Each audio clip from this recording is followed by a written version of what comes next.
तत्काल भारत की इकोनॉमी को 4 नंबर से 3 नंबर पर ले जाने के लिए अब हम कोई विदेशी चीज का उपयोग नहीं करेंगे।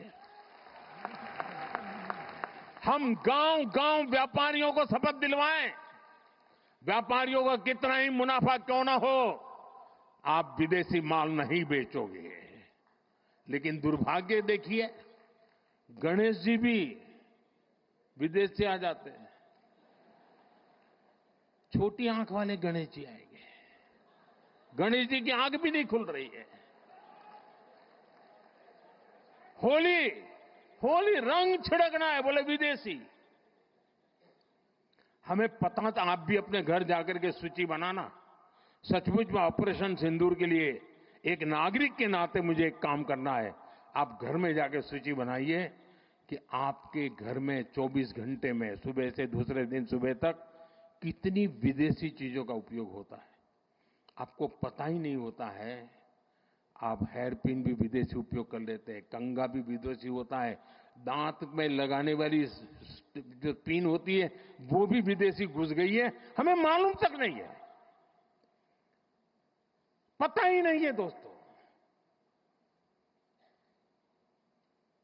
देश को अगर बचाना है, देश को बनाना है, देश को बढ़ाना है, तो ऑपरेशन सिंदूर ये सिर्फ सैनिकों के जिम्मे नहीं है। ऑपरेशन सिंदूर 140 करोड़ नागरिकों के जिम्मे। देश सशक्त होना चाहिए, देश समर्थ होना चाहिए, देश का नागरिक सामर्थ्यवान होना चाहिए। और इसके लिए हमने vocal for local, one district one product, जो आपके पास है फेंक देने के लिए मैं नहीं कह रहा हूं, लेकिन आप नया नहीं लेंगे। और शायद 1-2% चीजें ऐसी हैं जो शायद आपको बाहर के लेनी पड़े, जो हमारे यहां उपलब्ध ना हो। बाकी आज हिंदुस्तान में ऐसा कुछ नहीं। आपने देखा होगा, आज से पहले 25 साल 30 साल पहले विदेश से कोई आता था तो लोग लिस्ट भेजते थे कि ये ले आना, ये ले आना।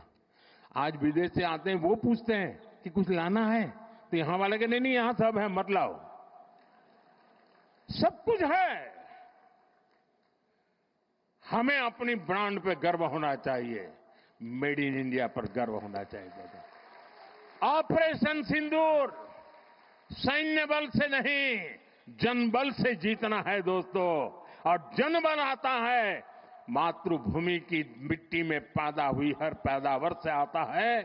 इस मिट्टी की जिसमें सुगंध हो, इस देश के नागरिक के पसीने की जिसमें सुगंध हो, उन चीजों का मैं इस्तेमाल करूंगा। अगर मैं ऑपरेशन सिंदूर को जन जन तक, घर घर तक लेके जाता हूं, आप देखिए हिंदुस्तान को 2047 के पहले विकसित राष्ट्र बना के रहेंगे और अपनी आंखों के सामने देख के जाएंगे। दोस्तों, इसी एक अपेक्षा के साथ मेरे साथ पूरी ताकत से बोलिए, भारत माता की, भारत माता की, भारत माता की। जरा तिरंगे ऊपर लहराने चाहिए। भारत माता की जय, भारत माता की जय, भारत माता की जय। वंदे वंदे वंदे वंदे वंदे वंदे वंदे वंदे वंदे वंदे वंदे वंदे। धन्यवाद जी। माननीय प्रधानमंत्री जी, आपके प्रेरणादायी संबोधन, आपकी गरिमामय उपस्थिति, राज्य और राष्ट्र को अनेकविध भेंट और सशक्त नेतृत्व के लिए हम सभी एक बार हाथ जोड़कर तालियों की गुंजारा के साथ आभार व्यक्त करते हैं। आपका सानिध्य गुजरात के शहरी विकास के लिए मार्गदर्शक प्रकाश स्तंभ के समान है। बहुत बहुत धन्यवाद माननीय प्रधानमंत्री जी।